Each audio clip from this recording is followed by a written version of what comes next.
야, 칠순잔치 7천만 원짜리 견적서 나왔는데 당연히 네가 내는 거지? 신우이가 커피를 마시면서 웃으면서 눈도 안 마주치면서 그 말을 했습니다. 15년 동안 매달 200만 원씩 보내드렸습니다. 단 한 달도 빠진 적 없습니다. 시어머니는 늘 아프다고 하셨고 저는 늘 지갑을 열었습니다. 그런데 그 서랍장을 열지 말았어야 했습니다. 서랍 깊숙이 숨겨진 통장 하나. 제가 보낸 돈의 절반이 고스란히 찍혀 있었습니다. 잔고 1억 5천만 원. 손끝에서 피가 빠지는 것 같았습니다. 그런데 여러분, 이게 끝이 아니었어요. 그 통장 옆에는 제가 한 번도 본 적 없는 서류 한 장이 더 있었습니다. 그걸 본 순간 저는 울지도 소리 지르지도 않았습니다. 조용히 서랍을 닫았습니다. 그리고 웃었습니다. 칠순잔치 당일 하객 200명이 모인 호텔 연회장. 시어머니가 금빛 한복을 입고 상석에 앉아 가장 큰 목소리로 웃던 바로 그 순간 호텔 매니저가 다가와 건넨 것은 축하 꽃다발이 아니었습니다. 그 시각 저는 인천공항에 서 있었습니다. 친정엄마 손을 잡고 유럽행 비행기에 올랐습니다. 며느리가 사라진 그날 밤부터 시댁에서는 곡소리가 끊이지 않았습니다. 15년 참은 며느리의 소름 돋는 역대급 사이다 복수극. 칠순 잔치 비용 7천만 원을 혼자 떠안게 되었는데 시어머니 서랍 속에서 발견한 통장 하나가 15년간 쌓아온 모든 것을 뒤집어버린 이야기입니다. 여러분, 매달 빠듯하게 보낸 생활비가 사실은 다른 곳으로 흘러가고 있었다면 그 사실을 알게 된 순간 어떤 선택을 하시겠어요? 오늘 사연의 주인공이 어떤 결심을 했는지 영상 끝까지 함께 해주세요. 토요일 오후 강남의 한 카페 안은 에어컨 바람이 관자놀이를 스칠 만큼 서늘했습니다. 그런데 제 손바닥은 축축했어요. 저는 서정은 올해 45입니다. 소규모 온라인 베이킹 클래스를 운영하면서 한 달에 350만 원 정도를 버는데 그중 200만 원은 매달 25일이면 어김없이 시어머니 통장으로 들어갑니다. 나머지 150만 원으로 남편과의 살림 대출이자 보험료를 돌리면 월말 제 통장 잔고는 늘 바닥이었죠. 결혼 15년 단 한 달도 빠지지 않고 그렇게 살아왔습니다. 그런 제 앞에 신우이 수정이 종이 한 장을 밀어놓았어요. 호텔 대연회장 대관료, 한우 특선 코스 200인분, 축하 공연팀 섭외, 답례품. 맨 아래줄에 찍힌 숫자를 보는 순간 위장이 주먹만하게 쪼그라드는 것 같았습니다. 7천만 원. 시어머니 칠순잔치 견적서였습니다. 언니가 효녀잖아. 이번에도 부탁해. 수정은 아이스 라테에 빨대를 물고 있었어요. 제 눈을 한 번도 마주치지 않더군요. 택배 송장을 건네듯 7천만 원짜리 종이를 밀어놓고는 핸드폰 화면만 쓸어 넘기고 있었죠. 수정은 3년 전 이혼한 뒤로 시어머니 집에 얹혀 살고 있었습니다. 생활비도 보험료도 제가 매달 보내는 200만 원 안에서 빠져나가고 있었는데 저는 그 사실을 까맣게 모르고 있었거든요. 나는 이혼하느라 힘들었잖아. 수정의 논리는 늘 이 한마디에서 시작해 이 한마디로 끝났습니다. 시어머니 강금옥 여사는 15년 동안 매달 200만 원을 받으면서 한 번도 고맙다는 말을 하신 적이 없었어요. 대신 입버릇처럼 따라오는 말이 있었죠. 관절약이 비싸서 그래. 병원비가 모자라. 경로당 회비가 올랐다. 그러면서 수시로 추가 용돈을 요구하셨습니다. 제가 돈을 보낼 때마다 돌아오는 대답은 늘 같았더라고요. 이 정도가 어디 큰 돈이냐? 자식된 돌이지. 감사가 아니라 당연함. 그것이 15년간 시어머니가 제게 가르친 유일한 문법이었습니다. 그런 시어머니가 이미 경로당에서 큰 소리를 치고 다니셨답니다. 우리 며느리가 호텔에서 칠순잔치를 크게 해준다. 경로당 친구방 여사 아들이 해준 환갑잔치보다 반드시 더 화려해야 한다고 못 박으셨다더군요. 저는 조심스럽게 입을 열었습니다. 어머니, 이건 좀 줄여야 하지 않을까요? 전화기 너머로 시어머니의 목소리가 쏟아졌어요. 돌아가신 아버지 체면도 있는데 이 정도도 못 해주냐? 돌아가신 시아버지. 시어머니는 늘 그분을 방패로 삼으셨습니다. 제가 무슨 말을 꺼내도 아버지 체면이라는 네 글자 앞에서 모든 말이 목 안으로 되돌아갔거든요. 전화를 끊자마자 수정에게서 문자가 찍혔어요. 그럼 언니 적금 깨면 되잖아. 그게 뭐가 아까워. 15년 동안 한 푼, 두 푼 모은 적금이었습니다. 2천만 원. 제가 가진 유일한 비상금을 뭐가 아까워라는 5글자가 휴지처럼 구겨버렸죠. 그날 저녁 남편 강태주가 식탁에 앉았습니다. 밥을 한 숟갈 뜨더니 반찬을 씹으면서 말했어요. 당신 적금 2천만 원 있잖아. 그거 깨고 나머지는 대출 좀 받으면 되지. 젓가락을 쥔 손가락 끝이 하얘졌습니다. 그건 비상금인데. 엄마 칠순이 비상 아니면 뭐가 비상이야. 태주는 그 말을 툭 뱉고 자기 방으로 들어가 문을 닫아버렸습니다. 건설 하도급 업체를 운영한다면서 사업이 어떻게 돌아가는지는 한 번도 알려준 적 없었어요. 잔치 비용에 10,000원이라도 보태겠다는 말은 당연히 없었죠. 대신 한 달 전 새 차를 리스해서 월 89만 원씩 내고 있었습니다. 바깥에서 얼굴을 세워야 사업이 되지. 그게 태주의 논리였더라고요. 여러분, 참는 것에도 관성이라는 게 있다는 거 아세요? 13년 전이었습니다. 결혼 초 시어머니에게 딱 한 번 크게 대들었던 적이 있었죠. 그날 밤 태주가 서랍에서 꺼내든 것은 위로의 말이 아니었습니다. 이혼 서류였어요. 그 뒤로 저는 시댁의 어떤 요구에도 아니오라고 말하지 못하게 됐습니다. 거절의 말이 혀 위에서 동전처럼 굴러다니다 매번 삼키고 마는 겁니다. 13년째 같은 패턴이었어요. 그날 밤 저는 혼자 부엌 바닥에 쭈그리고 앉았습니다. 머리 위 형광등이 지직거리며 흰 빛을 쏟아내고 환풍기만 낮게 웅웅거리고 있었죠. 무릎 위에 견적서를 다시 펼쳤어요. 7천만 원. 흐릿한 불빛 속에서도 그 숫자만 유독 선명하게 눈에 박혔습니다. 한참을 그렇게 앉아 있다가 핸드폰을 집어들었어요. 인터넷 뱅킹에 접속해 적금 해지 서류를 내려받았습니다. 그리고 시어머니에게 문자를 보냈죠. 어머니, 제가 잔치 준비 맡겠습니다. 보내기 버튼을 누르는 엄지손가락에는 아무 힘도 남아있지 않았습니다. 일주일 뒤 저는 호텔 로비에 서 있었습니다. 대리석 바닥에 제 구두 뒷굽이 닿을 때마다 또각또각 소리가 울렸는데 그 소리가 유독 크게 들렸어요.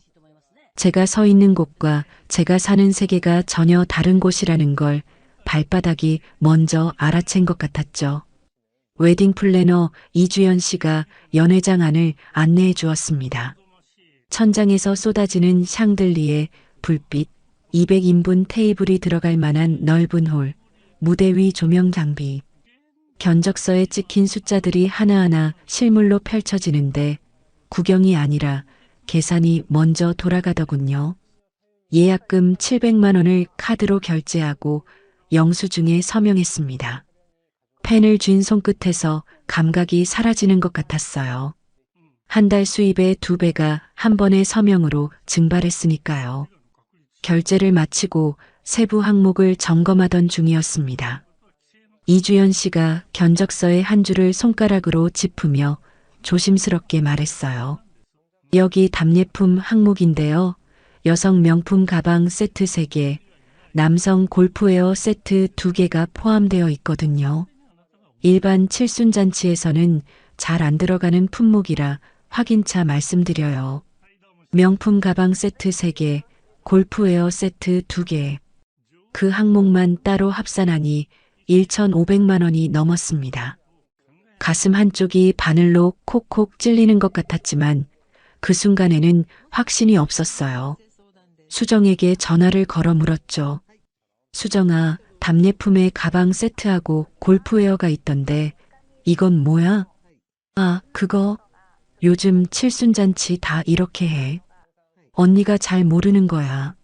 수정은 하품을 삼키는 듯한 목소리로 대답하더니 전화를 끊어버렸습니다. 더 따지고 싶었지만 입이 열리지 않았어요. 늘 그랬듯이 의문은 뱃속에 돌멩이처럼 가라앉고 입에서는 아무 소리도 나오지 않았죠. 그로부터 사흘 뒤 시어머니에게서 전화가 왔습니다. 잔치 때 한복 맞춰야지. 내 거하고 수정이 거 최고급 실크로 해. 400만 원이면 되겠다. 어머니, 400만 원은 좀. 남복이 부끄럽지 않게 하려면 이 정도는 해야지. 박 여사가 환갑 때 입은 한복이 맞춤 실크였는데 우리가 거기보다 못해서 되겠냐? 경쟁 상대는 늘 박 여사였습니다. 박 여사 아들이 삼겹살집을 내줬다 하면 시어머니는 한우집이어야 했고 박 여사가 환갑에 실크 한복을 입었으면 시어머니 칠순에는 최고급 실크여야 했거든요. 결국 저는 은행에 갔습니다. 15년 동안 매달 잔돈을 쓸어 담듯이 모은 적금이었어요. 2천만 원. 해지 서류에 이름을 쓰는데 손이 떨렸습니다. 은행 직원이 물었어요. 이율이 아까운데 괜찮으세요? 괜찮지 않았습니다. 하나도 괜찮지 않았어요. 하지만 고개를 끄덕이고 펜을 눌렀죠. 입꼬리를 올려 웃어 보였는데 얼굴 근육이 말을 듣지 않더라고요. 집에 돌아와 계산기를 두드렸습니다. 적금 해지금 2천만 원으로 예약금과 초기 비용을 치르고 부족한 5천만 원은 신용대출 3천만 원과 카드 분할 결제 2천만 원으로 메울 계획을 세웠어요. 다음 날 은행 대출 상담까지 예약해 놓았습니다. 그 시각 현관 밖에서 낯선 엔진 소리가 들렸죠. 창문으로 내다보니 태주가 새 차에서 내리고 있었습니다. 번쩍이는 검은색 SUV. 월 리스료 89만 원. 저녁 식탁에서 제가 물었어요. 리스비를 좀 줄이면 잔치 비용에 보탤 수 있지 않아? 태주는 젓가락으로 콩나물을 집다 말고 한숨을 내쉬더군요. 사업용 차는 다른 문제야. 거래처 사장들 앞에서 구닥다리 타고 다니면 누가 일줘? 밥알 하나가 목에 걸린 것처럼 넘어가지 않았습니다. 89만 원은 다른 문제이고 2천만 원 적금을 깨는 건 당연한 문제라니. 하지만 저는 물컵을 들어 밥알을 억지로 삼켰을 뿐 아무 말도 하지 못했어요. 잔치 준비가 본격적으로 시작되면서 시어머니의 전화는 하루에 3번으로 늘었습니다. 박 여사네 환갑잔치에 가수가 왔다던데 우리도 가수 부르자. 어머니, 예산이 빠듯합니다. 네가 좀 더 벌면 되잖아. 베이킹 수업 하나 더 넣으면 되지. 그게 그렇게 어려워? 시어머니에게 예산이 빠듯하다는 말은 더 벌어라로 번역되었습니다. 제 몸이 하나라는 사실은 시어머니의 사전에 없는 것 같았어요.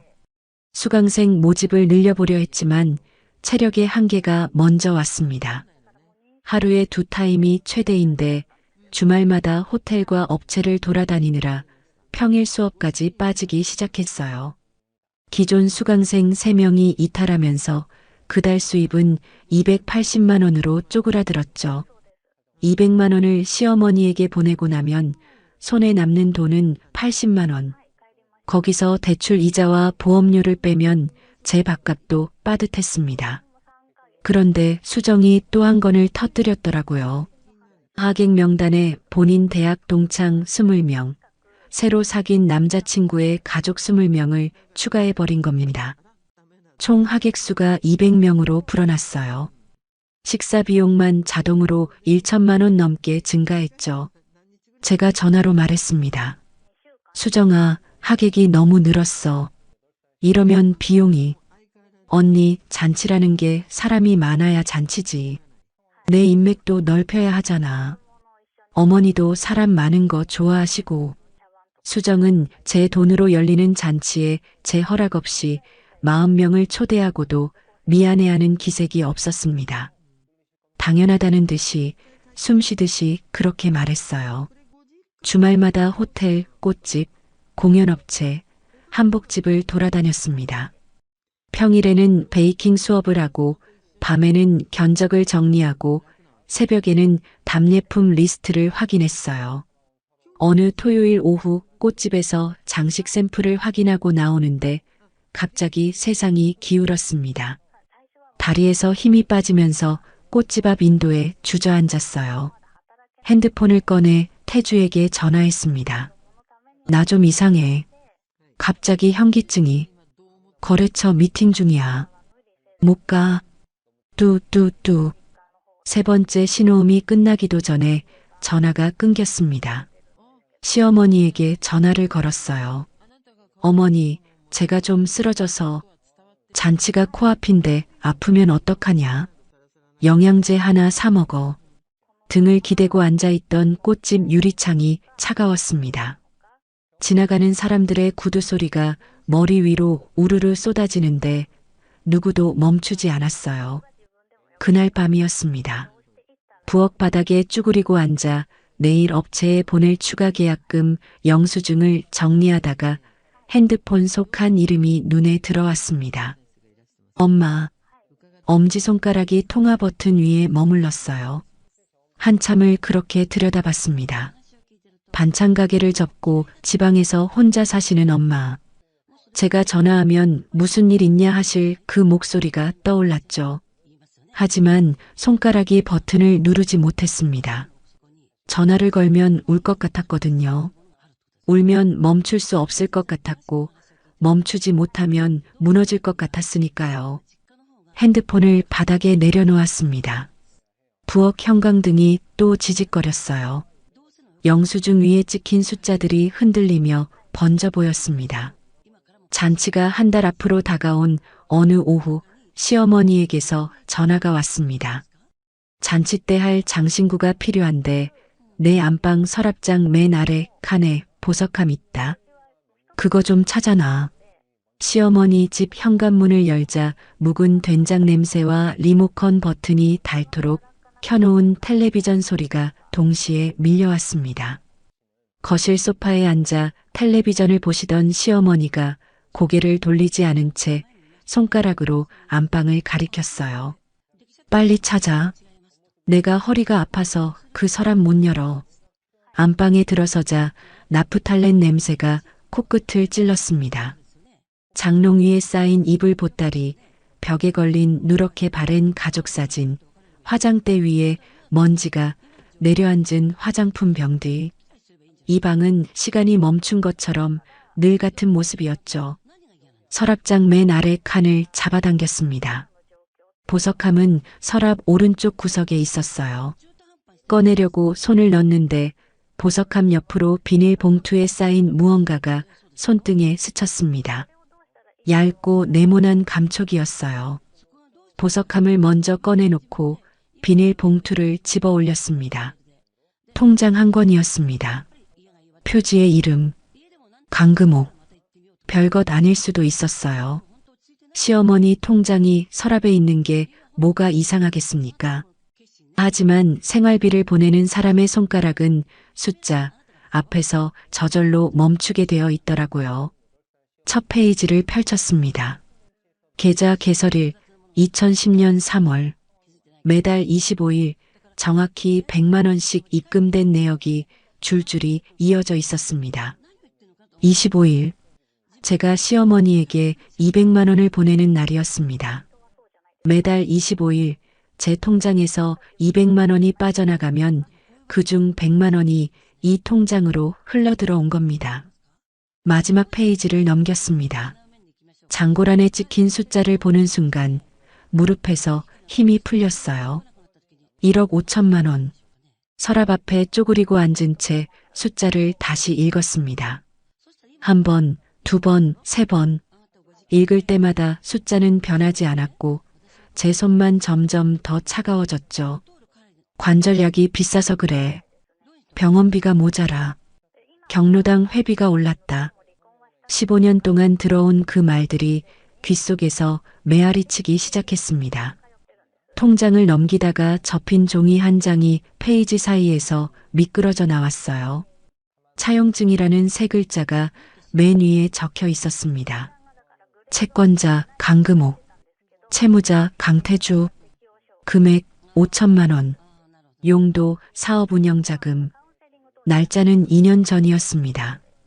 태주가 제 남편이 시어머니에게 5천만 원을 빌렸다.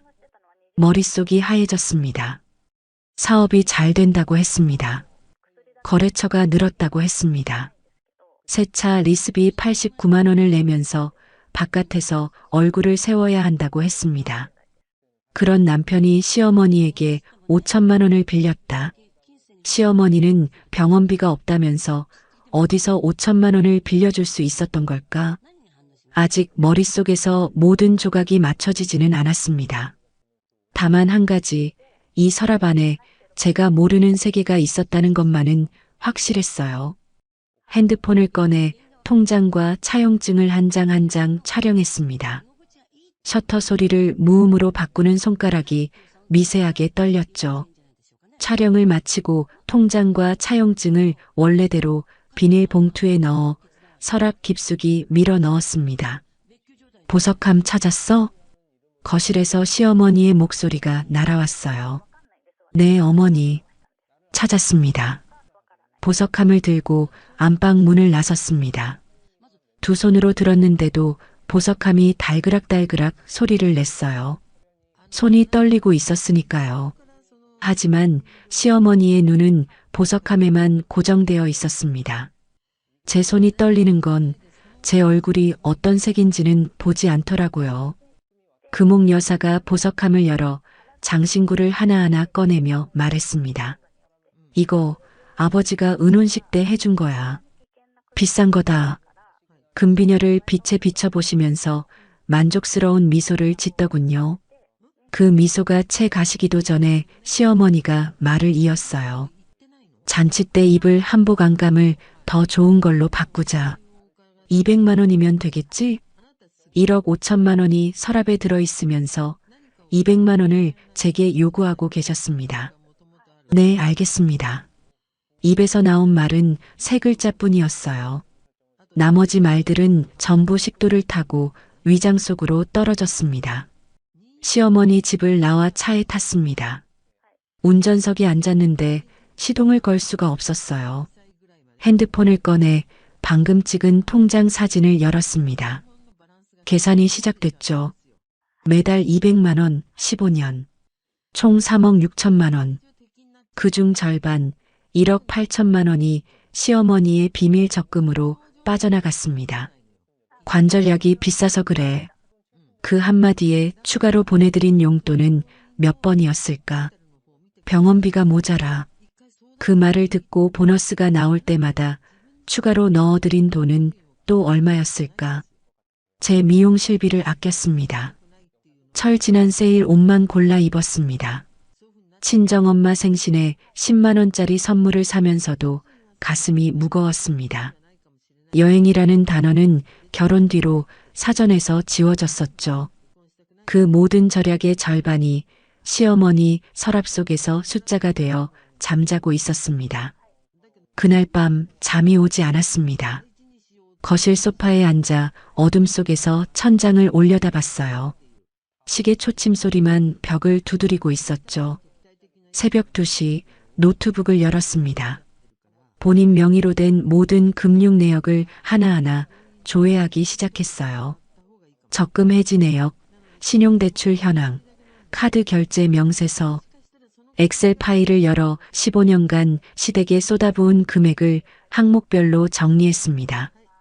생활비 3억 6천만 원, 명절 용돈, 경조사비, 병원비 명목 추가 송금, 한복가, 수정의 이혼 소송 비용, 시어머니 경로당 여행 경비.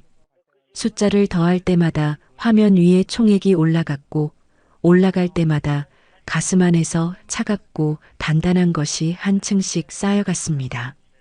마지막으로 한 가지를 더 했어요. 이 챕터에서 예약해 놓았던 은행 대출 상담을 취소했습니다. 더 이상 제 신용으로 빚을 져서 그 사람들의 잔치를 치러줄 이유가 없었거든요. 날이 밝자마자 핸드폰을 집어들었습니다. 연락처에서 엄마를 찾았어요. 어젯밤에는 누르지 못했던 통화 버튼을 이번에는 눌렀습니다. 신호음이 3번 울렸습니다. 여보세요? 엄마의 잠에서 덜 깬 목소리가 들리는데 제 입에서 나온 첫 마디는 제가 준비한 말이 아니었어요. 엄마, 나 할 이야기가 있어. 서울로 올라올 수 있어? 수화기 너머에서 잠깐의 침묵이 흘렀습니다. 엄마가 무슨 뜻인지 다 알아듣기라도 한 것처럼 딱 한 문장만 돌아왔죠. 내일 첫 차 타고 올라간다. 그 목소리를 듣는 순간 코끝이 시큰해졌습니다. 다음 날 오전 한강이 내려다 보이는 작은 카페에서 엄마를 기다렸습니다. 첫 차를 타고 올라온다고 했으니 아침 9시쯤이면 도착할 거였어요. 창가 자리에 앉아 아메리카노를 시켜놓고 강물을 내다봤습니다. 3월 초의 한강은 아직 회색빛이었죠. 바람이 유리창을 때릴 때마다 커피잔 위의 수면이 가늘게 흔들렸습니다. 카페 문이 열리면서 찬바람과 함께 엄마가 들어왔어요. 박순이, 올해 일은? 반찬 가게를 접고 지방 작은 아파트에서 혼자 사시는 엄마. 얼굴의 주름은 제가 기억하는 것보다 훨씬 깊어져 있었지만 저를 찾는 눈빛만은 시장 좌판 위에서 손님을 맞이하던 그때와 똑같이 단단했습니다. 밥은 먹었냐? 엄마가 의자에 앉으면서 던진 첫 마디가 그거였어요. 밤새 첫 차를 탔을 텐데 피곤하다는 말 대신 제 밥 걱정부터 하는 사람. 목이 메어서 고개만 끄덕였습니다. 핸드폰을 꺼내 사진 2장을 열었어요. 적금 통장과 차용증. 테이블 위로 핸드폰을 밀었습니다. 엄마가 화면을 들여다봤어요. 통장 사진 속 숫자를 보는 엄마의 입술이 천천히 닫혔습니다. 다음 사진, 차용증. 채권자 강금옥, 채무자 강태주, 5천만 원. 엄마는 한참 동안 아무 말이 없었어요. 핸드폰을 테이블 위에 조용히 내려놓더니 커피잔 대신 물컵을 집어 한 모금 마셨습니다. 물을 삼키는 엄마의 목젖이 천천히 올라갔다 내려왔죠. 15년이다, 엄마. 제 입에서 그 말이 나오자 엄마가 눈을 감았습니다. 매달 200만 원씩 한 달도 안 빠지고 보냈는데 절반을 빼돌린 거야. 아프다고, 약값이 비싸다고, 병원비가 모자라다고 할 때마다 추가로 보냈는데 그 돈이 서랍 속에서 1억 5천이 되어 있었어. 엄마가 눈을 떴을 때 눈자위가 붉어져 있었습니다. 하지만 울지 않았어요. 대신 입술을 깨물고 한참을 창밖을 바라보더군요. 그리고 엄마가 말을 꺼냈습니다. 제가 아닌 엄마 자신의 이야기를. 네 아버지가 바람 피우고 나갔을 때 나한테 남은 거 아무것도 없었다. 재산 분할이고 뭐고 제대로 받은 거 없이 재래시장 한 구석에서 반찬 가게 시작했어. 새벽 4시에 나가서 밤 11시에 들어오고 그렇게 너 대학 보냈다. 저는 그 이야기를 알고 있었습니다. 하지만 엄마 입에서 직접 듣는 것은 처음이었어요. 엄마는 늘 지난 일이라며 입을 닫았거든요. 시어머니가 뭐라 했는지 알지? 반찬 가게 하던 집 딸이라고 했어. 결혼식 때부터 너한테 그 말 한 적 없지? 내가 참았으니까. 몰랐습니다. 시어머니가 엄마를 그렇게 부른 줄은 정말 몰랐어요. 엄마의 손등에 핏줄이 울퉁불퉁 솟아 있었습니다. 시장 좌판에서 수천 번 칼질하고 수만 번 무거운 양푼을 들었던 손이었죠. 그런데 내가 너한테 뭐라 했냐? 시집간 딸은 참아야 한다. 그 말이 내 평생 제일 큰 잘못이다. 정은아. 엄마의 목소리가 갈라졌습니다. 하지만 여전히 울지 않았어요. 엄마는 우는 대신 물컵을 다시 집어들었고 물이 반쯤 남은 컵의 가장자리를 엄지손가락으로 천천히 문지르고 있었습니다. 카페 안에 흐르던 재즈 피아노 소리가 유독 크게 들렸어요. 유리창 너머로 한강 위에 유람선 한 척이 느릿하게 지나가고 있었죠. 저와 엄마 사이에는 커피잔 2개와 핸드폰 하나와 15년치 숫자가 놓여 있었습니다. 엄마가 커피잔을 내려놓고 제 눈을 똑바로 보았어요. 정은아, 네 인생에서 내 이름으로 쓴 돈이 얼마나 되냐? 심장이 쿵 하고 내려앉았습니다. 내 이름으로 쓴 돈. 시어머니 생활비, 시누이 보험료, 남편 차 리스비, 시댁 경조사비, 명절 용돈. 돈이 나갈 때마다 제 이름은 보내는 칸에만 찍혀 있었고 받는 칸에는 한 번도 적힌 적이 없었습니다. 대답이 나오지 않았어요. 엄마도 대답을 기다리지 않았습니다. 대답이 없다는 것 자체가 대답이었으니까요. 여행 가자.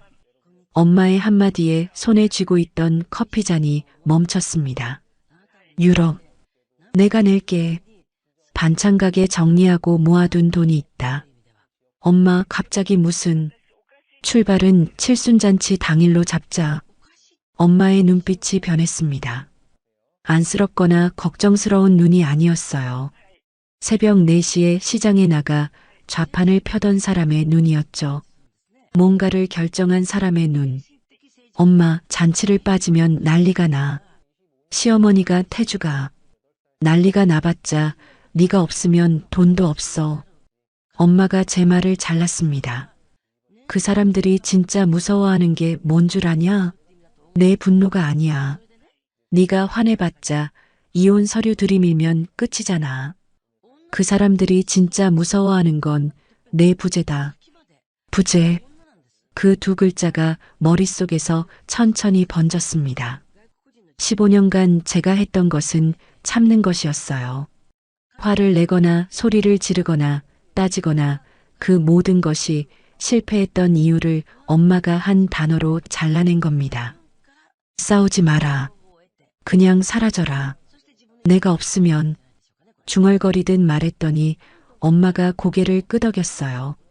네가 없으면 매달 200만 원이 끊기고 카드값이 안 나가고 보험료가 밀리고 잔치비가 결제가 안 돼. 내 분노 따위는 무시할 수 있어도 내 부재는 못 무시한다. 가슴 한가운데에서 무언가가 찰칵 소리를 내며 맞물리는 것 같았습니다. 자물쇠가 열리는 감각이었어요. 여러분, 어떤 말은 듣는 순간 세상이 바뀝니다. 엄마의 그 한마디가 그랬어요. 15년 동안 제게 없었던 것이 생겼습니다. 선택지. 시댁으로 돌아가는 길 핸들을 잡은 손가락이 아침과는 전혀 달랐습니다. 떨리지 않았어요. 현관문을 열자마자 시어머니에게 전화를 걸었습니다. 어머니, 말씀드릴 게 있어요. 제가 잔치를 완벽하게 책임지겠습니다. 업체 계약부터 결제까지 전부 제가 총괄할게요. 어머니는 당일에 오셔서 즐기시기만 하면 됩니다. 수화기 너머에서 시어머니가 잠깐 침묵하더니 말했어요. 드디어 며느리 노릇 제대로 하는구나. 흡족한 목소리였습니다. 15년 동안 착취해놓고도 드디어라는 단어를 쓸 수 있는 사람. 그 입에서 나오는 드디어가 어떤 맛인지 저는 이제 정확히 알겠더라고요. 수정에게도 전화했더니 반색하며 대답했습니다. 언니가 다 해주면 나는 하객 관리만 하면 되겠다. 아, 그럼 업체 연락처랑 계약서 전부 넘길게. 모든 서류와 연락처가 제 손에 들어왔습니다. 그 순간 시댁은 모르고 있었죠. 지금 넘긴 것이 열쇠라는 걸. 호텔에 전화를 걸었습니다. 결제 구조를 재조정하고 싶습니다. 예약금 700만 원은 이미 결제되었고 잔치 2주 전까지 중도금 2천만 원을 제 카드로 추가 결제하겠습니다. 나머지 잔금 4,300만 원은 잔치 당일 오전 11시에 현장 결제로 변경해 주세요. 네, 가능합니다. 결제 담당자는 어떻게 하시겠어요? 결제 대행은 제 이름으로 등록하되 계약서 명의는 예약자 강금옥 그대로 유지해 주세요. 이주연 씨가 잠깐 멈칫하더니 알겠습니다라고 답했어요. 예약자 명의가 강금옥으로 남아있으면 잔금이 미결제됐을 때 호텔의 청구서는 예약자인 강금옥에게 갑니다. 제가 사라진 뒤 남는 것은 시어머니의 이름이 찍힌 청구서뿐이라는 뜻이었죠. 그날 밤 엄마에게 전화했습니다. 엄마, 항공권 예매했어. 잔치 당일 오후 3시 인천발 파리행 직항. 2주짜리. 비행기 타는 거 처음인데. 귀가 먹먹해진다며? 엄마의 목소리에 잔뜩 긴장한 기색이 섞여 있었어요.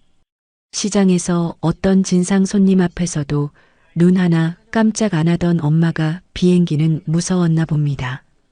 웃음이 나오려는 걸 간신히 참았죠. 괜찮아, 엄마. 내가 옆에 있잖아. 그래, 네가 옆에 있으면 되지. 전화를 끊고 여권을 꺼냈습니다. 이 여권을 집에 두면 안 됐어요. 태주가 서재를 정리하다가 시어머니가 방문하다가 발견할 수도 있었으니까요. 다음 날 엄마를 다시 만나 여권을 맡겼습니다. 엄마가 여권 2권을 본인 가방 안쪽 주머니에 깊숙이 넣으며 말했어요. 이건 내가 목숨처럼 지킨다. 잠자리에 들기 전 마지막으로 한 가지를 더 했습니다. 핸드폰 사진첩에 저장해둔 적금 통장 사진과 차용증 사진을 클라우드에 백업했어요. 업로드가 완료되는 걸 확인한 뒤 핸드폰 사진첩에서는 삭제했습니다. 최근 삭제 항목까지 비웠죠. 만약 태주가 시어머니가 수정이 제 핸드폰을 볼 경우를 대비한 겁니다. 불을 끄고 누웠습니다. 옆방에서 태주의 코 고는 소리가 벽을 타고 넘어왔어요. 천장의 어둠이 조금 전과 다르게 느껴졌습니다. 같은 천장인데 같은 어둠인데 15년 만에 처음으로 천장이 내려 누르는 게 아니라 위로 열리는 것 같았어요. 잔치 3주 전부터 저는 달라졌습니다. 아니, 정확히 말하면 달라진 척을 시작했죠. 시어머니가 전화할 때마다 입꼬리를 올렸어요. 전화기 너머 목소리만 듣는 사이인데도 얼굴 근육을 웃는 모양으로 만들어야 목소리에 미소가 묻어나거든요. 거울 앞에서 연습까지 했습니다. 한복 안감 업그레이드 해야겠다. 200만 원. 좋은 생각이세요. 바로 반영하겠습니다. 축하 공연에 트로트 가수 한 팀 더 부르자. 300만 원이면 되겠지? 어머니 역시 안목이 다르세요. 바로 알아보겠습니다. 연회장 꽃장식을 생화로 전부 받고 150만 원. 생화가 훨씬 격이 다르죠. 바로 진행할게요. 200만 원, 300만 원, 150만 원. 시어머니가 숫자를 부를 때마다 저는 고개를 끄덕였습니다. 계산기를 두드릴 필요도 없었어요. 어차피 제가 낼 돈이 아니었으니까요. 시어머니의 입가에 만족의 주름이 깊어질수록 제 안에서는 차가운 것이 한 겹씩 단단해져 갔습니다. 경로당에서 돌아온 시어머니에게서 저녁에 전화가 왔습니다. 목소리가 콧노래를 부르듯 들떠 있었어요. 오늘 경로당에서 내가 그랬다. 우리 며느리가 요즘 완전히 달라졌다고. 내가 키운 보람이 있다고. 키운 보람. 시어머니는 며느리를 키운다고 표현하셨습니다. 15년간 매달 200만 원을 받아가면서 그중 절반을 빼돌린 사람이 키운 보람이라는 네 글자를 쓰고 있었어요. 박 여사가 뭐라 했는지 아냐? 금옥 씨는 며느리 복이 있어 그랬다. 시어머니의 웃음소리가 수화기를 타고 고막을 때렸습니다. 어머니 복이 많으셔서 그런 거죠. 전화기를 귀에서 떼어놓고 눈을 감았어요. 입꼬리는 올라가 있었지만 이를 악물고 있었습니다.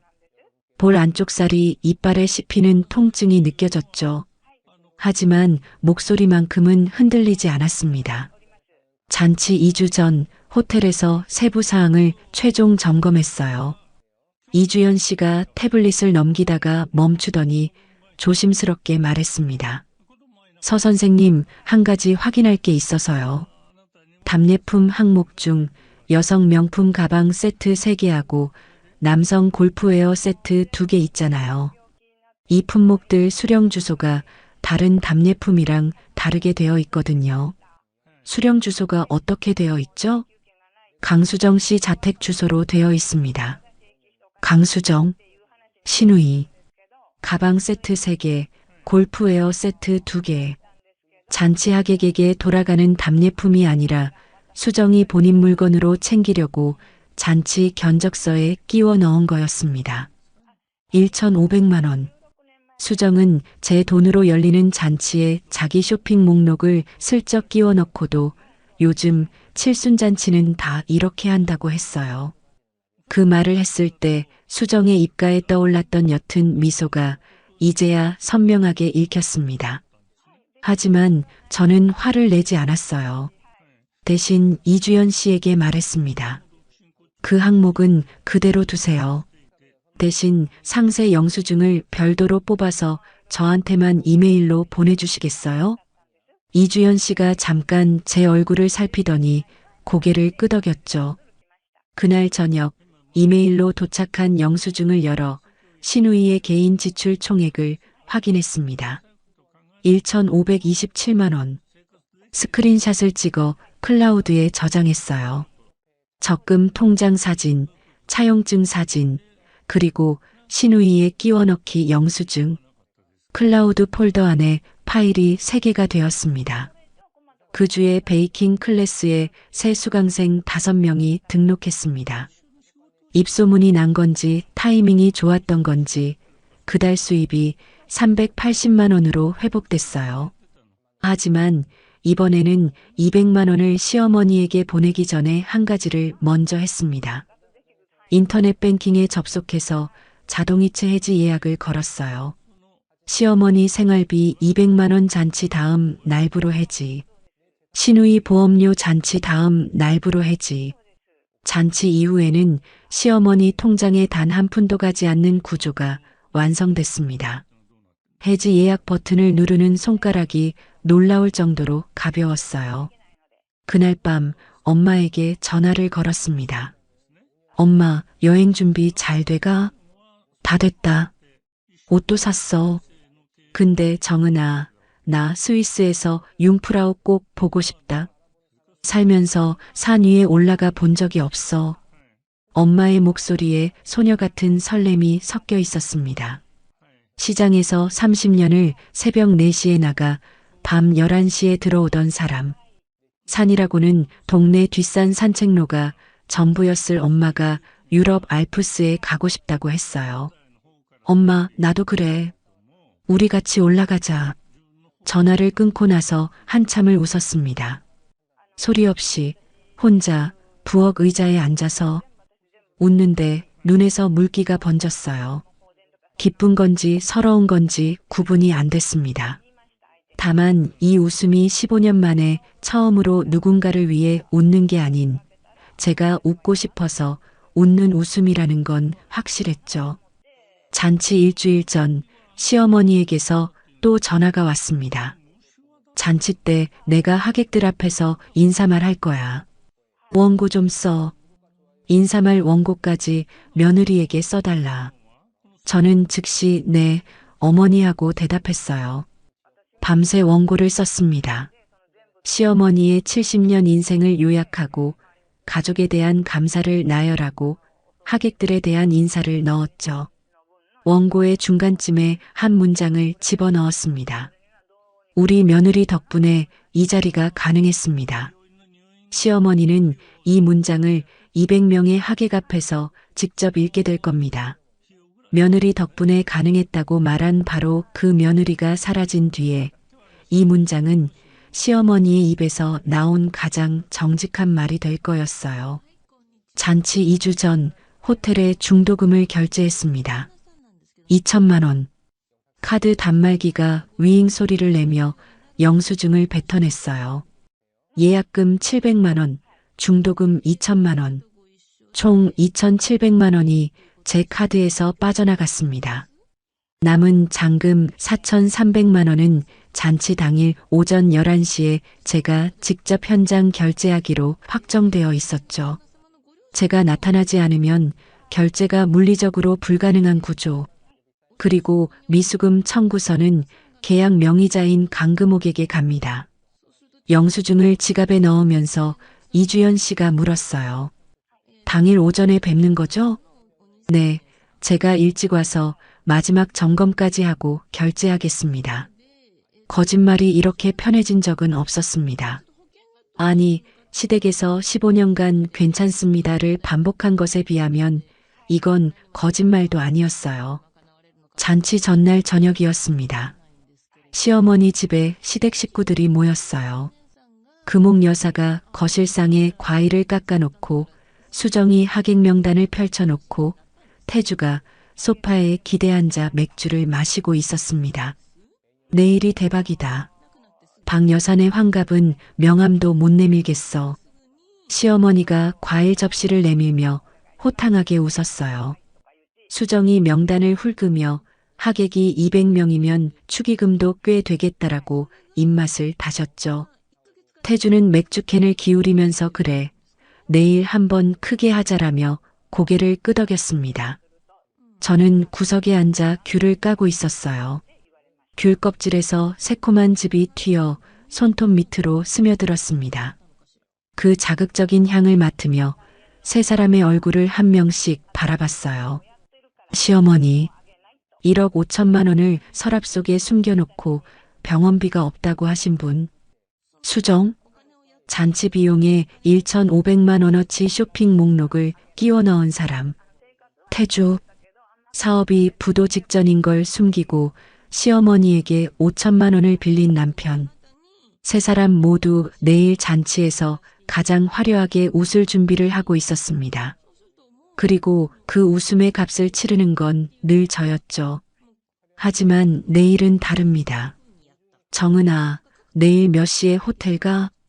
시어머니가 귤을 받아들며 물었어요. 일찍 가서 점검하려고요. 10시 전에는 도착할 거예요. 어머니는 편하게 11시 반쯤 오세요. 그래, 네가 알아서 해. 네가 알아서 해. 15년간 가장 많이 들은 말이었습니다. 돈도 알아서 내고 준비도 알아서 하고 뒤처리도 알아서 하라. 그래요, 알아서 하겠습니다. 이번에는 진짜로 제 방식대로 알아서 할 겁니다. 시어머니 집을 나왔습니다. 차에 시동을 걸고 주차장을 빠져나오는데 백미러에 시어머니 집 불빛이 비쳤어요. 노란 불빛 아래에서 세 사람이 아직도 웃고 떠들고 있겠죠. 저는 백미러에서 눈을 떼고 전방만 바라봤습니다. 집에 도착해 가장 먼저 확인한 것은 현관 신발장 뒤에 숨겨둔 캐리어였어요. 작은 캐리어 하나, 이주치 옷가지와 세면도구, 그리고 엄마가 좋아하는 유자차 티백 몇 봉지가 들어 있었습니다. 지퍼를 열어 하나하나 다시 확인하고 닫았죠. 엄마에게 전화를 걸었습니다. 엄마, 여권 잘 있지? 당연하지. 내 가방 안쪽에 있다. 두 건 다. 내일 공항에서 2시에 만나자. 탑승구 앞에서. 알았다. 정은아. 응? 잘 자. 엄마의 잘자를 듣고 전화를 끊었습니다. 불을 끄고 침대에 누웠어요. 내일이면 끝납니다. 15년간 매달 25일마다 빠져나가던 200만 원이 끊기고 시어머니의 비밀 적금은 더 이상 불어나지 않고 제 이름은 보내는 칸에서 사라집니다. 캐리어 지퍼의 차가운 금속 감촉이 아직 손끝에 남아 있었어요. 작은 캐리어 하나. 그 안에 제 15년 뒤의 인생이 들어 있었습니다. 잔치 전날 밤이었습니다. 시어머니 집에서 돌아와 샤워를 마치고 나오니 밤 11시가 넘어 있었어요. 태주는 아직 들어오지 않았죠. 거래처 사람들과 술자리가 있다더니 연락도 없었습니다. 내일 아침 동선을 마지막으로 정리하려고 거실 소파에 앉았을 때 현관문 비밀번호 누르는 소리가 들렸어요. 삐, 삐, 삐, 삐. 4번 만에 열리지 않았습니다. 5번째, 6번째, 7번째에야 철컥 소리와 함께 문이 열렸죠. 태주가 현관에 서 있었습니다. 넥타이가 풀어져 있었고 셔츠 앞섭에 국물 자국이 묻어 있었어요. 술 냄새가 현관에서부터 거실까지 밀려왔습니다. 나왔어. 그 한마디를 내뱉고 태주는 거실을 지나쳐 서재로 비틀거리며 들어갔어요. 신발도 벗다 만 채 한쪽만 끌고 갔습니다. 서재 문이 닫히는 소리, 그리고 곧바로 소파 스프링이 꺼지는 둔탁한 소리. 1분도 안 돼서 코 고는 소리가 벽을 타고 넘어왔습니다. 한숨을 내쉬고 현관으로 가서 태주가 벗다 만 신발을 가지런히 놓았어요. 15년의 습관이라는 건 이렇게 무서운 겁니다. 내일이면 이 집을 떠나는 사람이 여전히 남편의 신발을 정리하고 있으니까요. 새벽 2시쯤이었습니다. 화장실에 가려고 복도를 지나는데 서재 문 아래로 불빛이 새어나오고 있었어요. 태주가 불을 끄지 않고 잠든 거였죠. 불을 끄려고 문을 열었습니다. 서재 소파에 태주가 대각선으로 누워 코를 골고 있었어요. 한쪽 팔이 소파 밖으로 축 늘어져 있었고 그 아래 바닥에 서류 가방이 뒤집어진 채 놓여 있었습니다. 가방 입구가 벌어지면서 서류 5장이 바닥에 흩어져 있었어요. 불을 끄려던 손이 멈췄습니다. 바닥에 쏟아진 서류 중 하나에 빨간 글씨가 보였거든요. 연체 통지서. 심장이 한 박자 건너뛰었습니다. 소파에서 태주의 코 고는 소리가 일정한 박자로 이어지고 있었어요. 저는 그 소리를 등지고 바닥에 쪼그리고 앉았습니다. 서류를 한 장씩 집어들었어요. 손끝이 차가웠습니다. 첫 번째, 은행 독촉장. 대출 원리금 연체 안내 강태주 귀하. 현재 3개월분 원리금이 연체 중이며. 두 번째, 사업자 대출 연체 통지서.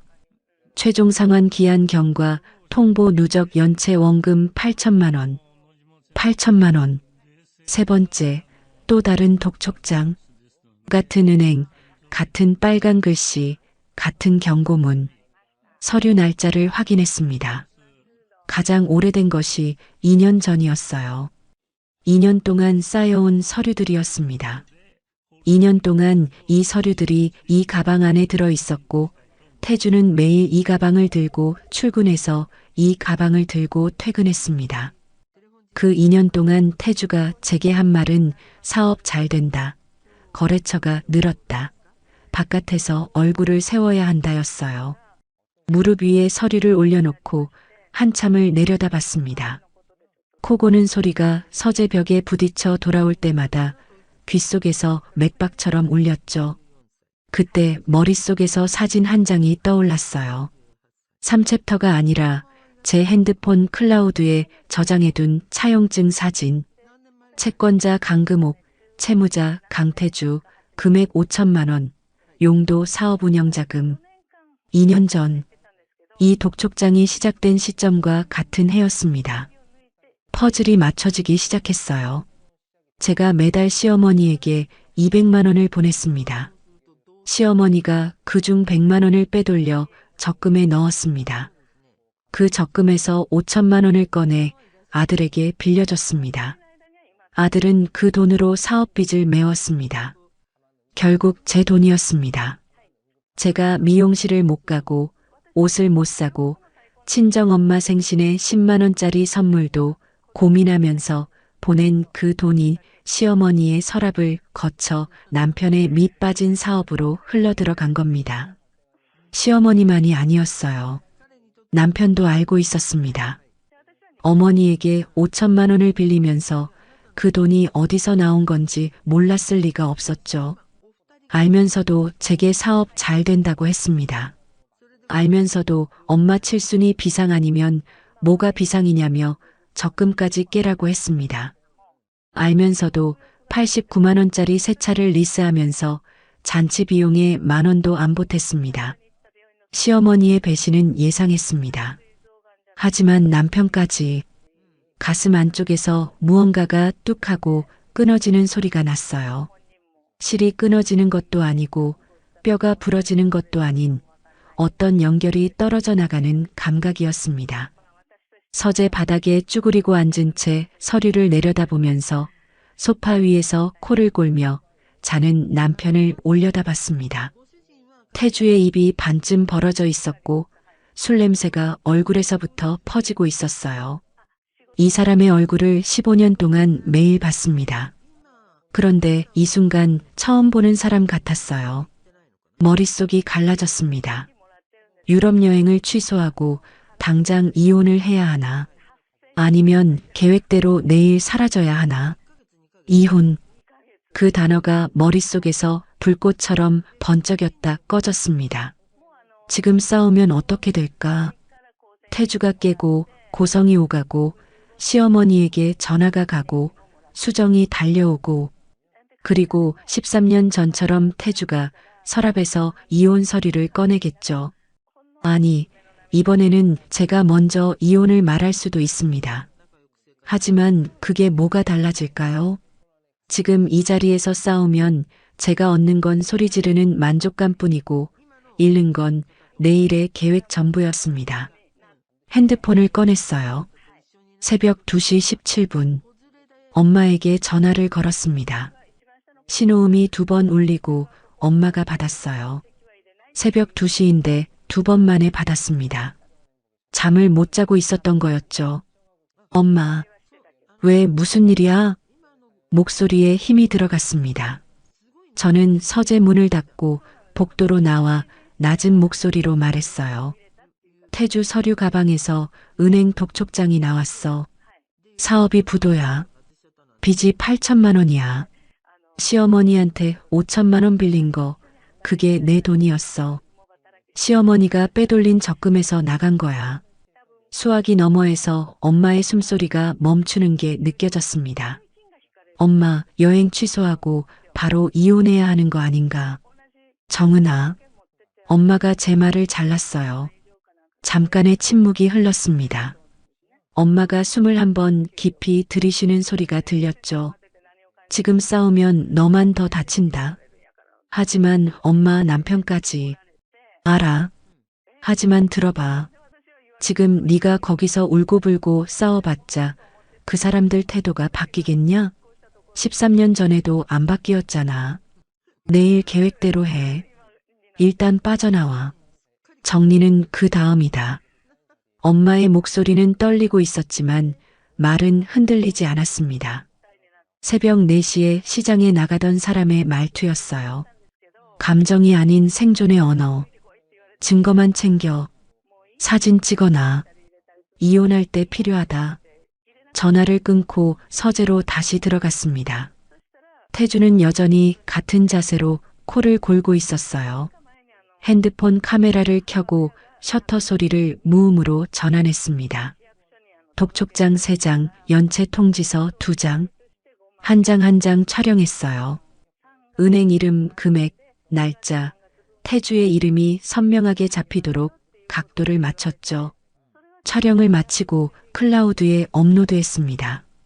적금 통장, 차용증, 신우이 끼워넣기 영수증, 그리고 남편의 부채 서류.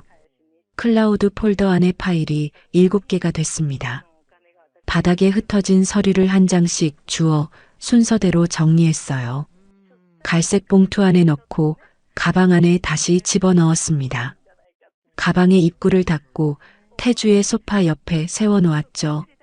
내일 아침 태주가 일어나면 자기가 가방을 세워놓고 잠든 것으로 생각하겠죠. 서재를 나오기 전 마지막으로 태주의 얼굴을 내려다봤습니다. 입을 벌린 채 코를 골고 셔츠에 국물 자국을 묻힌 채 소파의 대각선으로 누운 남편. 이 사람과 15년을 살았습니다. 이 사람의 빚을 제 돈으로 갚아주고 있었다는 걸 오늘 알았습니다. 여러분, 사람이 마음을 정리하면 표정이 사라집니다. 울지도 웃지도 이를 악물지도 않아요. 그냥 아무것도 느껴지지 않게 되는 겁니다. 서재 문을 닫을 때 제 얼굴이 그랬습니다. 복도에 서서 핸드폰을 열었습니다. 인터넷 뱅킹에 접속했어요. 자동이체 해지 예약 날짜를 수정했습니다. 원래 잔치 다음 날로 잡아두었던 것을 잔치 당일 자정으로 앞당겼어요. 시어머니 생활비 200만 원 당일 자정부로 해지. 시누이 보험료 당일 자정부로 해지. 남편 차 리스비 당일 자정부로 해지. 3건의 해지 예약을 확정하고 화면을 닫았습니다. 새벽 3시가 넘어 있었어요. 침대에 눕지 않았습니다. 거실 소파에 앉아 창밖을 내다봤죠. 아파트 단지의 가로등 불빛이 창문에 길게 줄을 그으며 비치고 있었고 먼 곳에서 택시 한 대가 지나가는 소리가 새벽 공기를 가르며 스쳐갔습니다. 몇 시간 뒤면 이 집을 나섭니다. 이 소파도, 이 창문도, 이 가로등 불빛도 당분간은 보지 않을 겁니다. 핸드폰을 한 번 더 열어 클라우드 폴더를 확인했어요. 파일 7개. 제가 가져가는 것은 캐리어 하나와 이 파일 7개 뿐이었습니다. 15년의 결혼 생활에서 진짜로 제 것이라고 할 수 있는 건 그게 전부였죠. 날이 밝았습니다. 동이 트기 전에 세수를 하고 옷을 갈아입었어요. 거울 속의 제 얼굴이 어제와 달랐습니다. 어제보다 주름이 늘지도 표정이 굳지도 않았어요. 그냥 고요했습니다. 시어머니에게 문자를 보냈습니다. 어머니, 오늘 제가 호텔에 일찍 가서 마지막 점검하겠습니다. 어머니는 편하게 오세요. 답장이 바로 왔어요. 그래. 꽃 장식 한 번 더 확인하고 가수한테 시간 맞추라고 단단히 일러놔. 마지막까지 지시였습니다. 마지막까지 당연했죠. 서재에서 알람 소리가 울렸습니다. 태주가 일어나는 소리, 기지개를 켜는 소리, 소파 스프링이 펴지는 소리, 그리고 화장실로 향하는 발걸음 소리가 차례로 들렸어요. 현관으로 갔습니다. 신발장 뒤에 숨겨둔 캐리어를 꺼냈어요. 가볍고 작은 캐리어. 현관문을 열고 밖으로 나와 엘리베이터를 탔습니다. 지하 주차장에서 차 트렁크를 열고 캐리어를 실었죠. 트렁크를 닫는 둔탁한 소리가 주차장 콘크리트 벽에 부딪혀 울렸습니다. 운전석에 앉아 시동을 걸었어요. 계기판에 불이 들어오면서 시각이 표시됐습니다. 오전 8시 53분. 핸들을 잡은 두 손에 힘을 주었습니다. 백미러로 주차장 기둥을 한번 보고 전방으로 시선을 돌렸어요. 호텔까지 40분. 호텔에서 공항까지 1시간. 비행기는 오후 3시. 출발했습니다. 호텔 연회장에 도착한 시각은 오전 9시 47분이었습니다. 로비를 지나 연회장 문을 열자 생화향기가 밀려왔어요. 어젯밤까지 텅 비어있던 홀이 하룻밤 사이에 완전히 바뀌어 있었죠. 천장에서 늘어뜨린 크리스탈 장식 사이로 조명이 부서지고 200개의 테이블 위에 하얀 린넨이 깔려 있었고 무대 위에는 트로트 가수팀의 장비가 세팅되어 있었습니다. 7천만 원짜리 풍경이었어요. 이주연 씨가 태블릿을 들고 다가왔습니다. 서 선생님, 꽃장식 최종 확인하시겠어요? 네, 한 바퀴 돌아볼게요. 테이블 사이를 걸으며 꽃장식을 확인했습니다. 센터피스마다 흰 장미와 수국이 꽂혀 있었고 상석에는 시어머니가 좋아하시는 분홍 작약이 유리 화병 가득 담겨 있었어요. 그 꽃들을 하나하나 만지면서 천천히 홀을 돌았습니다. 마지막으로 연회장을 보는 거였으니까요. 무대 장비, 음향 상태, 좌석 배치, 평소처럼 꼼꼼히 체크하는 모습을 이주연 씨에게 보여줘야 했습니다. 태블릿에 서명을 하고 고개를 끄덕였죠. 완벽하네요. 잔금은 11시에 제가 결제하겠습니다. 네, 알겠습니다. 11시에 프런트에서 뵐게요. 시계를 봤습니다. 10시 38분. 연회장 뒤쪽 출구의 위치를 눈으로 한 번 더 확인했어요. 비상구 표시등이 초록빛으로 켜져 있었습니다. 저 문을 나가면 복도, 복도를 지나면 직원용 엘리베이터, 엘리베이터를 타면 지하 주차장, 주차장에서 차까지 쉰걸음. 10시 51분. 이주연 씨에게 말했습니다. 화장실 좀 다녀올게요. 네, 서 선생님. 천천히 다녀오세요. 이주연 씨가 고개를 숙이고 태블릿으로 돌아갔어요. 저는 연회장 뒤쪽 출구를 향해 걸었습니다. 비상구 문을 밀었습니다. 경첩이 끼익 소리를 냈어요. 복도는 형광등 불빛 아래 텅 비어 있었고 에어컨 실외기의 웅웅거림만이 벽을 따라 흘렀습니다. 직원용 엘리베이터 버튼을 눌렀어요. 문이 열리고 타고 비를 누르고 엘리베이터가 내려가는 동안 거울에 비친 제 얼굴을 봤습니다. 화장을 깔끔하게 한 얼굴이었어요. 오늘 잔치를 준비하는 며느리의 얼굴. 하지만 거울 속 눈동자는 이미 이 건물 밖을 향하고 있었죠. 지하 주차장은 콘크리트 냄새와 매캐한 배기가스 냄새가 섞여 있었습니다. 구두 뒷굽 소리가 주차장 기둥 사이로 퍼졌어요. 차에 도착해 운전석에 앉았습니다. 트렁크에 캐리어가 있는 걸 백미러로 확인하고 시동을 걸었죠. 10시 57분. 주차장 출구 차단기가 올라갔습니다. 햇빛이 앞유리를 때렸어요. 눈이 부셨지만 선글라스를 쓰지 않았습니다. 이 빛을 그냥 맞고 싶었거든요. 내비게이션에 인천국제공항을 찍었습니다. 예상 도착 시간 12시 3분. 핸드폰 전원을 껐어요. 화면이 어두워지는 순간 15년간 저를 묶어두었던 모든 전화번호가 사라졌습니다. 시어머니, 수정, 태주, 세 사람의 이름이 화면과 함께 꺼졌죠. 그 시각 호텔 연회장에서는 11시가 되었을 겁니다. 프런트에서 잔금 4,300만 원 결제를 위해 제 이름을 부르고 있었겠죠. 하지만 연회장에도 화장실에도 로비에도 서정은은 없었습니다. 호텔이 제 휴대폰으로 전화를 걸었을 거예요. 전원 꺼짐. 한 번, 두 번, 세 번. 이주연 씨가 비상연락처로 등록된 번호에 전화를 걸었을 겁니다. 강수정, 신우이.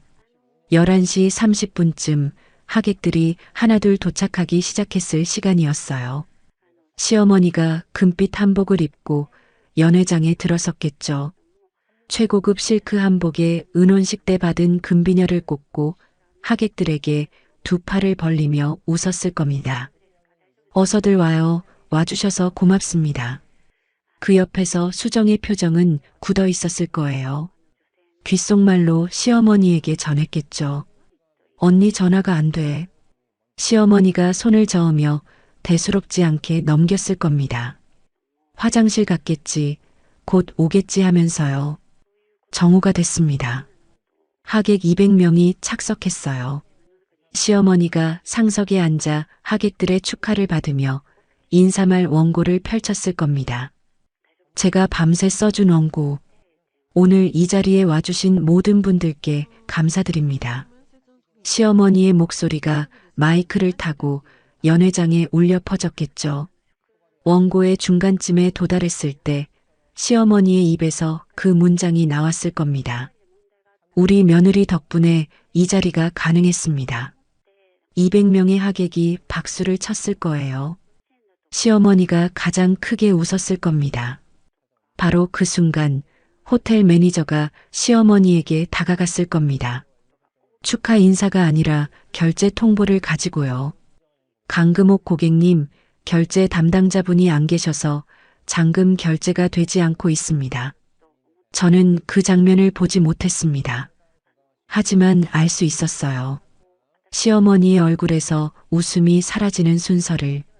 입꼬리가 먼저 내려가고 눈이 커지고 볼에 올라있던 홍조가 빠지면서 흙빛으로 변하는 그 순서를 수정아, 정은이 전화해봐. 수정이 전화를 걸었겠죠. 전원 꺼짐. 태주도 전화를 걸었을 거예요. 전원 꺼짐. 하객들이 웅성거리기 시작했을 겁니다. 주문한 한우 특선 코스가 나오지 않고 무대 위 가수는 대기만 하고 시간만 흘러가는 연회장. 호텔 매니저가 다시 시어머니에게 왔을 거예요. 잔금 결제가 이루어지지 않으면 식사 서비스를 진행할 수 없습니다. 시어머니가 수정에게 눈을 돌렸겠죠. 수정아, 내 카드로 일단 결제해. 엄마, 나 카드 정지됐다고 했잖아. 시어머니의 시선이 태주에게 갔을 겁니다. 태주의 얼굴이 새하얗게 질렸을 거예요. 8천만 원의 빚을 진 사람이 4,300만 원을 낼 수 없다는 걸 태주 본인이 누구보다 잘 알고 있었을 테니까요. 나도 한 푼도 200명의 하객 앞에서 그 한마디가 나왔을 겁니다. 며느리는 사라지고 딸은 카드가 정지되고 아들은 돈이 없다. 시어머니의 자존심이 200개의 테이블 위에서 산산이 부서졌겠죠. 경로당 친구방 여사의 목소리가 들렸을 겁니다. 그 몫이 며느리가 다 해준다더니 며느리는 어디 간 거야? 시어머니가 잠깐만 기다려봐를 반복하는 사이 하객들이 하나둘 자리에서 일어나기 시작했을 거예요. 저는 그 장면을 보지 못했습니다. 하지만 상상할 필요도 없었어요. 15년 동안 그 사람들의 얼굴을 봐왔으니까요. 돈 앞에서 어떤 표정을 짓는지, 체면이 무너질 때 어떤 목소리를 내는지 저는 누구보다 잘 알고 있었습니다. 그 시각 저는 인천공항 출국장에 있었습니다. 보안 검색을 마치고 탑승구 앞 의자에 앉으니 엄마가 먼저 와 계셨어요. 새 운동화를 신고 새 바람막이를 입고 무릎 위에 여권 2권을 올려놓은 채 앉아 계셨습니다. 엄마의 운동화가 유난히 하했어요. 여행을 위해 새로 산 거였겠죠. 시장에서 30년을 고무장화만 신던 엄마가 새 운동화를 신고 공항 의자에 앉아 있었습니다. 왔냐? 응, 엄마. 엄마가 여권 한 권을 건네주었어요. 제 이름이 적힌 여권을 받아들었습니다. 서정은. 이 이름이 보내는 칸이 아닌 탑승권 위에 찍혀 있었죠. 비행기 무섭지 않아? 엄마가 창밖에 비행기를 올려다보며 물었어요. 목소리에 설렘과 긴장이 반반 섞여 있었습니다. 엄마, 내가 옆에 있잖아. 그래, 네가 옆에 있으면 된다. 이틀 전과 같은 대화였습니다. 하지만 공항 유리창 너머로 쏟아지는 오후 햇살 아래에서 듣는 이 한마디는 전화기 너머의 그것과는 완전히 다른 무게로 가슴에 내려앉았어요. 탑승 안내 방송이 울렸습니다. 엄마와 나란히 탑승구를 지났어요. 비행기 통로를 걸어 좌석에 앉았습니다. 안전벨트를 채우는 제 손 위로 엄마의 손이 올라왔어요. 마디마디가 굵고 손등에 핏줄이 울퉁불퉁한 손. 시장에서 수만 번 칼질하고 수천 근의 반찬을 담았던 손이 제 손을 꼭 잡았습니다. 비행기가 활주로를 달리기 시작했어요. 엔진 소리가 온몸을 흔들었습니다. 엄마가 제 손을 더 세게 쥐었죠. 바퀴가 땅에서 떨어지는 순간 창밖으로 인천이 작아졌습니다. 아파트 단지가, 도로가, 한강이, 서울이 점점 멀어졌어요. 15년간 저를 가두었던 모든 것이 구름 아래로 사라졌습니다. 같은 시각 호텔 연회장에서는 잔치가 중단되었을 겁니다. 시어머니가 하객들 앞에서 주저앉았을 거예요. 태주가 호텔 매니저와 목소리를 높이며 실랑이를 벌였겠죠. 수정은 화장실로 숨었을 겁니다. 예약금과 중도금 2,700만 원을 제외한 잔금 4,300만 원. 거기에 행사 준비 비용에 따른 위약금. 호텔 측이 계약 명의자인 강금옥에게 법적 조치를 예고했을 거예요. 그리고 자정이 되면 자동이체가 전부 끊깁니다. 시어머니의 200만 원, 수정의 보험료, 태주의 차 리스비. 저는 그 어떤 장면도 보지 못했습니다. 보고 싶지도 않았어요. 다만 한 가지는 확실했습니다. 엄마의 손이 제 손 위에 있었고, 비행기는 서쪽으로 날고 있었고, 구름 위의 하늘은 제가 15년 동안 한 번도 본 적 없는 색이었습니다. 파리샤를 드골 공항의 자동문이 열리는 순간 낯선 공기가 얼굴을 감쌌습니다. 서울과는 다른 밀도였어요. 건조하면서도 어딘가 빵 굽는 냄새가 섞인 달콤하고 가벼운 공기. 엄마가 공항 밖으로 한 발을 내딛더니 멈춰서서 코를 벌름거렸어요. 공기가 달다. 이게 자유로운 공기 맛이구나. 그 한마디를 듣는데 눈시울이 뜨거워졌습니다. 시장에서 30년을 새벽 4시에 나가 생선 비린내와 된장 냄새 속에서 살았던 엄마. 비행기라는 걸 난생 처음 타본 70살 엄마가 파리의 공기를 맡으며 달다고 했어요. 공항 리무진 버스를 타고 숙소로 향했습니다. 창밖으로 파리의 거리가 흘러갔어요.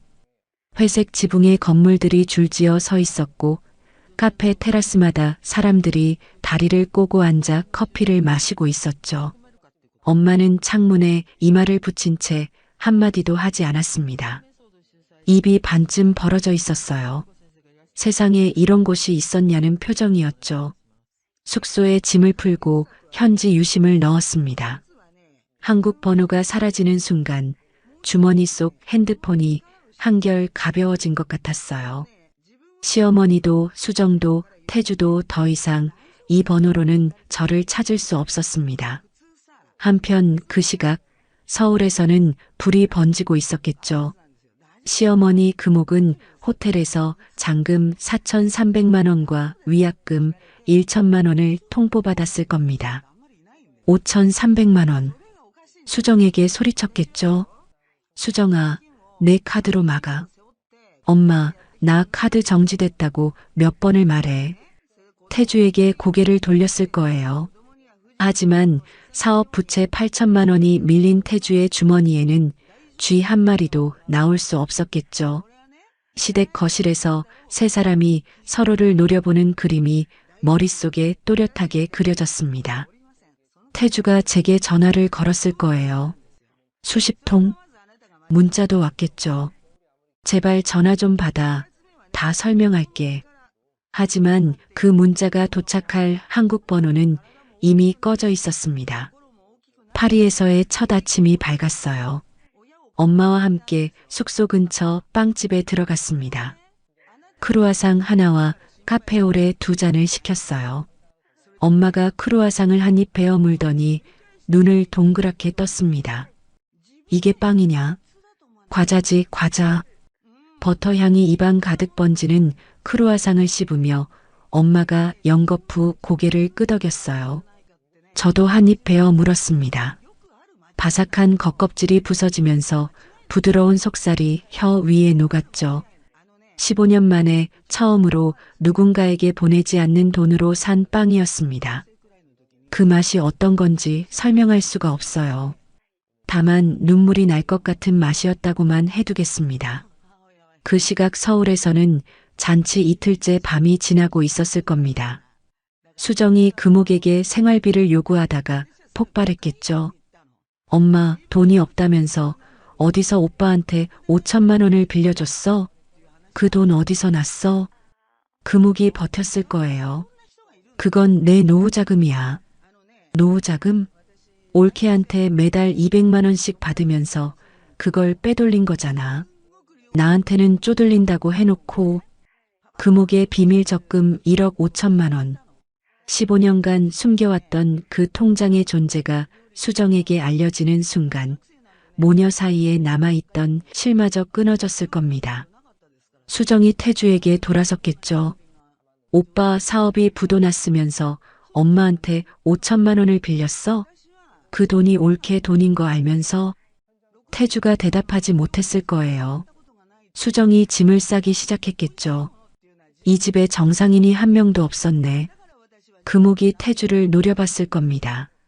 네가 사업을 말아먹을 줄 알았으면 돈을 안 빌려줬다. 세 사람이 서로를 물어뜯기 시작한 거예요. 며느리라는 ATM이 사라지자 그 돈으로 연결되어 있던 가족이라는 구조가 통째로 무너진 겁니다.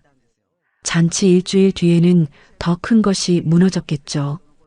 호텔 측이 미수금에 대한 법적 독촉장을 강금옥 명의로 발송했을 거예요.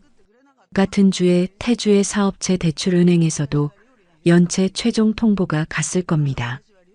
호텔 미수금과 아들의 빚을 막으려면 금옥의 비밀 적금 1억 5천만 원을 꺼내야 했겠죠. 15년간 빼돌려서 모은 돈이 한 달도 안 돼서 불길 속으로 사라지기 시작한 겁니다. 저는 그 불길을 구름 위에서 보고 있지 않았습니다. 파리의 센 강변을 걸었어요. 엄마와 나란히 에펠탑 아래를 지나고 노트르담 성당 앞에서 사진을 찍고 좁은 골목의 빵집에 들어가 마카롱의 종류를 하나하나 물어봤습니다. 엄마는 마카롱을 깨물다가 이건 반찬 가게에서 팔면 안 되겠냐며 장사꾼의 눈을 번쩍였고 저는 그 모습에 웃음이 터져 한참을 멈추지 못했죠. 스위스로 넘어간 날 융프라우에 올라갔습니다.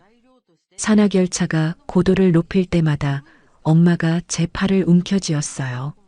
귀가 먹먹해질 때마다 침을 삼키며 창밖을 보시더니 전망대에 도착해 문이 열리는 순간 엄마의 입에서 탄성이 나왔습니다. 하얀 눈으로 뒤덮인 알프스 봉우리가 끝없이 이어져 있었어요. 바람이 매서웠지만 하늘은 유리처럼 맑았고 햇빛이 눈 위에 부서지면서 온 세상이 빛나고 있었죠.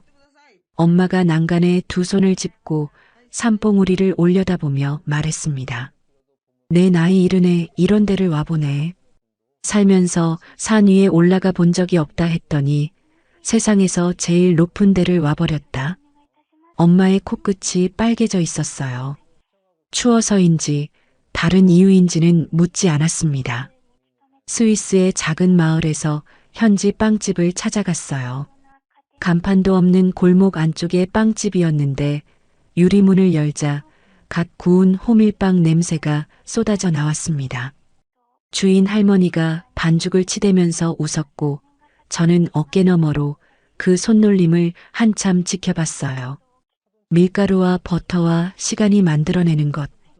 빵이라는 건 결국 기다림의 결과물이었죠. 그 빵집을 나오는 길에 한국인 남성과 마주쳤습니다. 인사를 나누다 보니 파리에서 한국 디저트 가게를 운영하는 제과 사업가 최 사장이었어요. 제가 한국에서 베이킹 클래스를 한다고 하자 최 사장의 눈빛이 달라졌습니다. 한국의 시니어 대상 베이킹 클래스가 거의 없어요. 은퇴하신 분들 중에 취미로 빵 만들고 싶어 하시는 분이 엄청 많은데 시장이 비어 있거든요. 명함을 받아들었습니다. 귀국 후의 사업 가능성이 처음으로 구체적인 형태를 갖추기 시작했어요. 350만 원짜리 베이킹 클래스가 아닌 제 이름으로 된 사업. 여행 열흘째 되는 날 저녁이었습니다. 스위스 인터라켄의 숙소 발코니에 엄마와 나란히 앉았어요. 산 아래로 호수가 보였고 저녁놀이 호수 위에 주황빛을 깔고 있었습니다. 바람이 불 때마다 발코니의 나무 난간이 삐걱거렸죠. 엄마가 먼저 입을 열었습니다. 정은아, 응, 내가 너한테 참으라고 한 거. 그게 엄마로서 제일 잘못한 거야. 엄마의 목소리가 저녁 바람에 실려왔어요. 숙소 안에서 새어나오는 따뜻한 불빛이 엄마의 옆 얼굴을 반쪽만 비추고 있었습니다. 시집간 딸은 참아야 한다. 그 말. 내가 참아서 되는 줄 알았어. 내가 참으면 네가 편할 줄 알았어. 근데 아니었다. 저는 아무 말 없이 엄마의 손등을 바라봤어요. 핏줄이 울퉁불퉁한 손. 그 손이 무릎 위에서 미세하게 떨리고 있었습니다. 엄마. 응. 엄마가 그랬으니까 내가 여기까지 버텼어. 엄마의 손이 움찔했어요.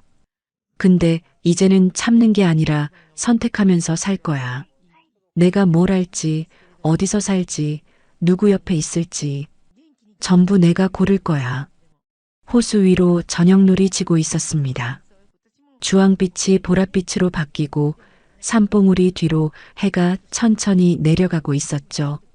엄마가 제 손을 잡았어요. 아무 말 없이 꽉.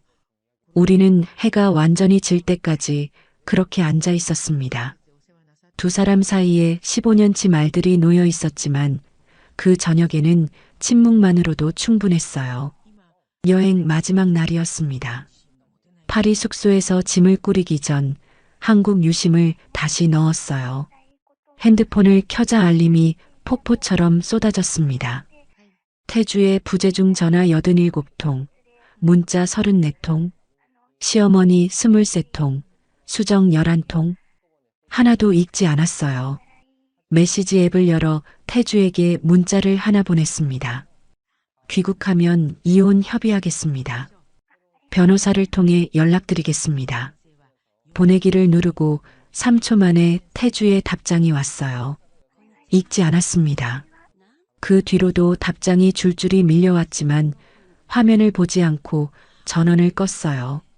한국 유심을 빼서 지갑 안쪽에 넣고 다시 현지 유심을 넣었습니다. 가자, 엄마. 비행기 시간 된다. 그래, 가자. 2주 후 인천공항에 내렸습니다. 입국장을 나오는 순간 한국의 습한 공기가 얼굴에 달라붙었어요.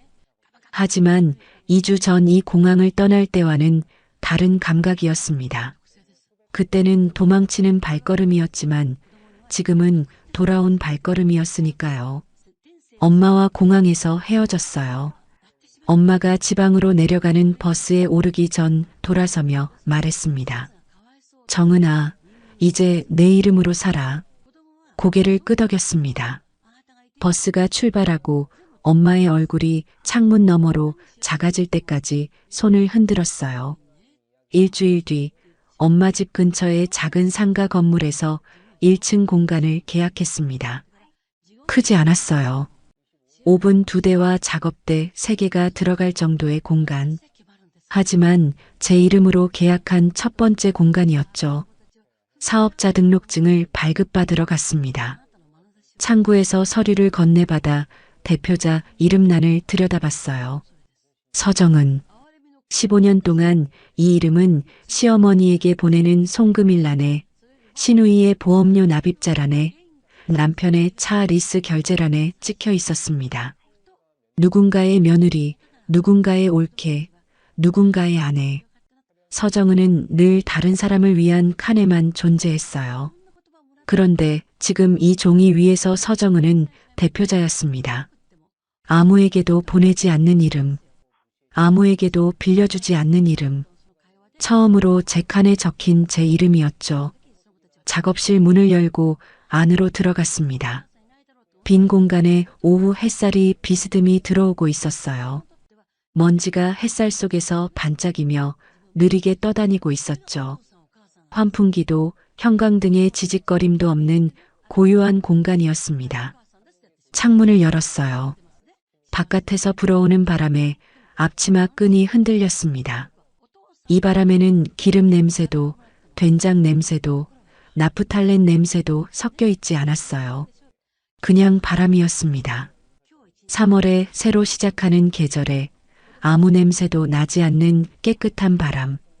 작업대 위에 밀가루 한 봉지를 올려놓았습니다. 오븐에 전원을 켰어요. 예열 표시등이 빨간 점으로 깜빡이기 시작했죠. 첫 번째 빵을 구울 준비가 된 겁니다. 서정은 씨의 이야기 어떠셨나요?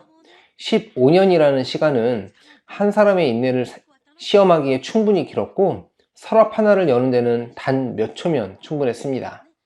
때로는 오래 참아온 사람이 가장 조용하게, 가장 단단하게 떠나는 법이더라고요. 솔직히 저도 처음 이 사연을 들었을 때 의문이 들었어요. 시어머니가 15년간 절반을 빼돌려 1억 5천만 원을 모았다는 부분에서 숨겨둔 재산이 진짜 그 정도야? 라고 느끼셨을 수도 있죠. 그런데요, 실제로 이런 일이 생각보다 가까이에 있더라고요. 한국소비자원 조사에 따르면 부모 부양비 관련 가족 간 금전 분쟁 상담 건수가 매년 증가하고 있고, 특히 생활비 명목의 자금이 본래 용도와 다르게 사용되는 사례가 적지 않다고 합니다. 가족이라는 이름 아래 금전 흐름이 투명하지 않은 경우 한쪽이 수년간 피해를 인지하지 못하는 일은 실제로 빈번하게 일어나고 있어요. 다만 오늘 사연은 실제 경험담을 바탕으로 각색한 것이라는 점 양해 부탁드려요. 전달 과정에서 일부 과장이나 극중 요소가 더해졌을 수 있습니다. 하지만 이 이야기가 주는 교훈은 분명해요. 첫째, 가족 간에도 돈의 흐름은 반드시 확인하세요. 송금 내역, 자동이체 항목, 명의관계를 정기적으로 점검하는 것은 의심이 아니라 자기 보호입니다. 둘째, 참는 것과 선택하는 것은 다릅니다. 오래 참아온 사람일수록 자신에게 선택지가 있다는 사실 자체를 잊어버리게 돼요. 참음을 멈추는 순간이 이기적인 게 아니라 자기 인생을 되찾는 시작이에요. 셋째, 누군가의 분노보다 부재가 더 무섭습니다. 곁에 있는 사람의 가치는 떠나고 나서야 보이는 법이에요. 당연하게 여기는 사람이 있다면 오늘 한 번쯤 돌아보시길 바랍니다. 넷째, 인생의 두 번째 출발은 나이와 상관없습니다. 서정은 씨는 45세에, 박순희 씨는 70세에 비행기를 탔어요. 늦은 시작은 없고 포기한 순간만이 끝입니다. 혹시 지금 가족이라는 이름 아래 혼자 짊어지고 있는 무게가 있으신 분이 계시다면 서정은 씨처럼 한 번쯤 자기 이름이 적힌 칸이 어디인지 들여다보세요. 보내는 칸에만 찍혀있던 이름을 내 자리에 옮겨 적는 것, 그것이 시작입니다. 3월의 바람은 아직 차갑지만 그 안에 봄을 품고 있듯이 여러분의 다음 계절도 반드시 따뜻할 거라고 저는 믿습니다. 오래 참아온 만큼 오래 행복하시길 진심으로 응원할게요. 이 영상이 마음에 닿으셨다면 구독과 좋아요, 알림 설정 부탁드릴게요. 여러분의 그 한 번이 다음 사연을 전할 수 있는 힘이 됩니다. 오늘 이야기에서 가장 가슴이 시원했던 장면이 있다면 댓글로 알려주세요. 비슷한 경험이 있으신 분들의 이야기도 기다리고 있을게요. 다음 영상에서는 더 통쾌하고 더 깊은 사연으로 찾아뵙겠습니다. 항상 건강하시고 행복하세요. 감사합니다.